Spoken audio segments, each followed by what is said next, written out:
Hello and welcome to my kitchen. Today I'm going to be showing you how to get perfect roast potatoes. So let's get started.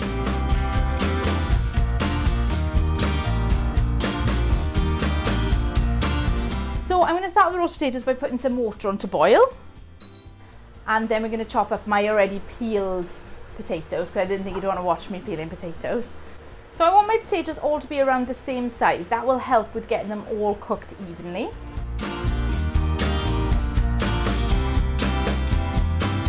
There we are, that's my roast potatoes all done. So this is enough potatoes for my family of 6, that's 2 adults and 2 children for 2 days. I don't use an exact amount, I think on my recipe on the website it's about 1 kilo. What I will do is I will boil them all on the Sunday, because that's when we tend to have roasties, and then half of them will get roasted that day, and half go in the fridge, they keep absolutely fine. And then on Monday when we come to our second dinner, because I always like to do 2, I will then roast the potatoes then, and again they work absolutely fine, just the same. So our water's come to the boil, I'm just going to add all our potatoes.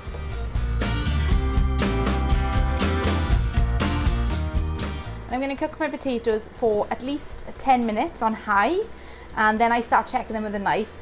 When they fall off a knife easily, then they're ready. The potatoes are cooked, I'm just going to drain them in a colander and then pop them back into the saucepan. So I'm just going to pop them back into the saucepan and they're going to steam a little bit, which should dry them out. So while our potatoes are steaming, I'm just going to get our roasting tin ready. So I've got some lovely cold pressed rapeseed oil here.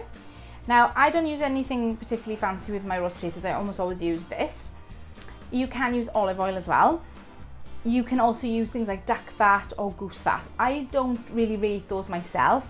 The one thing I will use if I really want a treat or if it's Christmas is beef dripping, and they will change your life. They're fantastic. But we're using these because this is healthier and cheaper. And then to that I'm going to add a lovely sprinkling of my sea salt flakes. And you do need quite a bit of salt in your pan when you want your roast potatoes to get nice and crispy. So this goes in the oven now at 220 degrees fan for about 10 minutes until it's smoking hot. And then we're going to pour in our roast potatoes.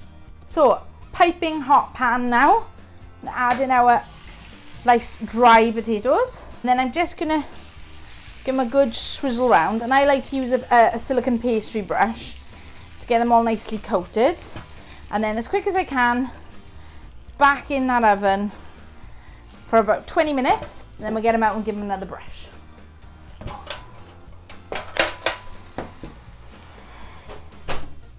So this is them after 20 minutes.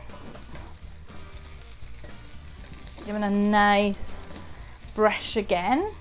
Move them around. My oven's a little bit uneven and I know that. The front cooks a little bit quicker than the back, which is a bit weird. So some of them have browned a bit more. So I'm going to make sure that these ones now are towards the back and these ones are towards the front.